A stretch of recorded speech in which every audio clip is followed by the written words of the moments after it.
All right, so what can you do as a younger person to be able to afford real estate in today's world?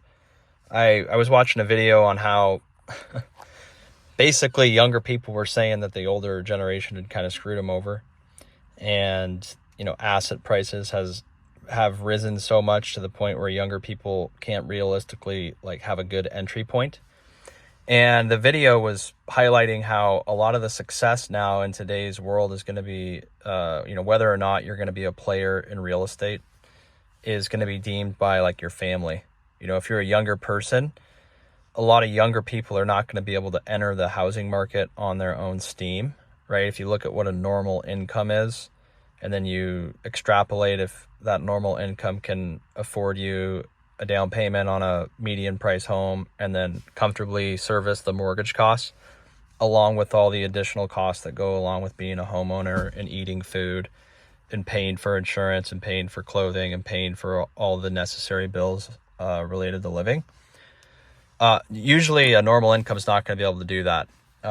1 or 2 generations ago, it was way more realistic because the amount of income you earned was enough to get you into at least a modest home.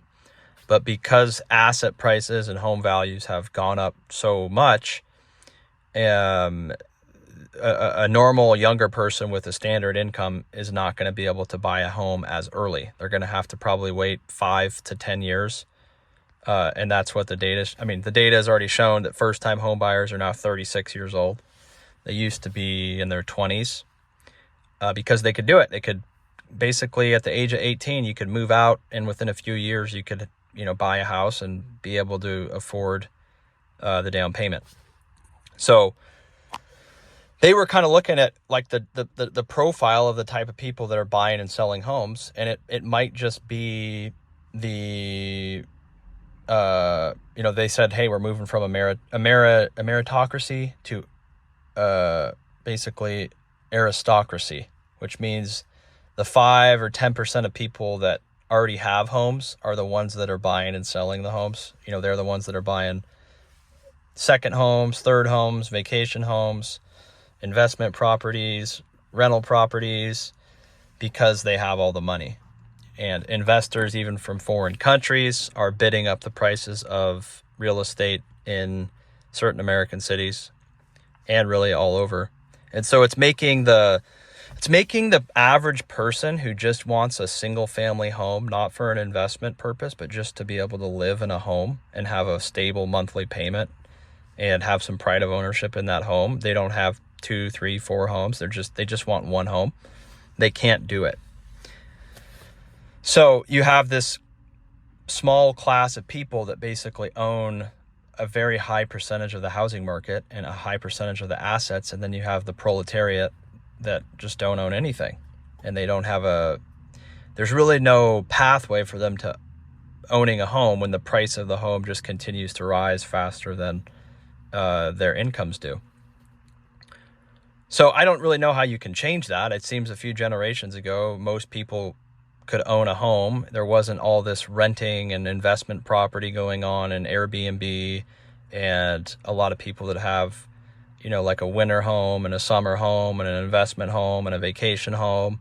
A lot of rich people, if they're wealthy, they have multiple homes, and a lot of the time they're not even used. They're not lived in. They're not being used by a full-time occupant. And so that's keeping the prices high. And, the average person is if you're a younger person today, you look at yourself, you're just like, well, what am I supposed to do? Even the rent price of being on my own is pretty high. And at a home price, you need $100,000 as a down payment, and then you got to pay $2,000 to $3,000 a month just for the mortgage cost. And so it's just out of touch for a lot of people. So they're staying at home longer. There's more multi-generational family living, with maybe the parents and maybe the kids, and then maybe the grandparents are also living with the Gen Xer or the baby boomer, because they have a big house and they can afford to have their family live with them. And the younger generation can't really go out into the market and buy a home. It's not realistic anymore. So it just makes more sense for them to stay with their parents or have like a roommate situation going on. But the days of being able to just buy a house, you know, even if you're married with your spouse, if you guys make $150,000 a year or whatever the number is, you still might not be able to realistically, you know, after taxes and everything, be able to comfortably afford a home. So people are delaying doing it. They're living at home longer. They're having roommates, or maybe they rent a house and they have, you know, 4 or 5 roommates in there. And I think a lot of people have just abandoned even being a homeowner. They're getting into their 30s. Some of them are even getting into their 40s, and they've never bought a home. And that's not their goal. You know, they'd rather be more nomadic. They'd rather have, you know, they don't want to deal with all the headaches of being a homeowner with all the repairs and all the upkeep and all the additional expense. They just want to pay a monthly rent and move on with their life.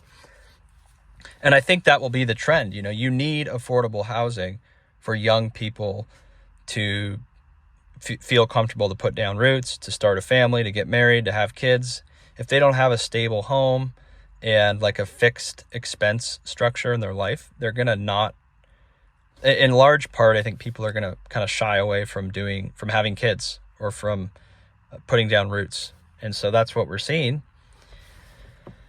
And, you know, family formations and everything will just, it's not going to stop, right? People that want to get married and have kids will still do that. But in order to get married and have kids in today's economy in the United States, you can't really do that on just a normal income, right? So you see a lot of people that are, you know, my age or even older that don't have families. They don't have kids. They don't own a home. They don't, you know, they're still living with their parents, or they're still, you know, renting a room from family, or they're living with 5 other people in a home because that's really all they can afford.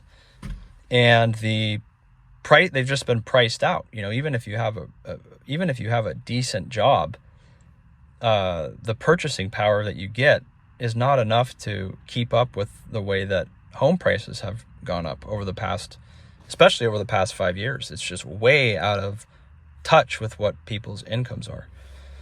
So it seems like again, if you're a rich person, it's kind of being hoarded. All the assets are being hoarded by the rich people. And people, if you have money, it doesn't, you know, you can buy and sell homes. But if you don't have resources, you're kind of, at least right now, it looks like it's getting worse. It's getting harder and harder for people to enter into the real estate market and to start that journey. So let me know what you guys think on it, and you can subscribe, and we will see you on the next one. Take care.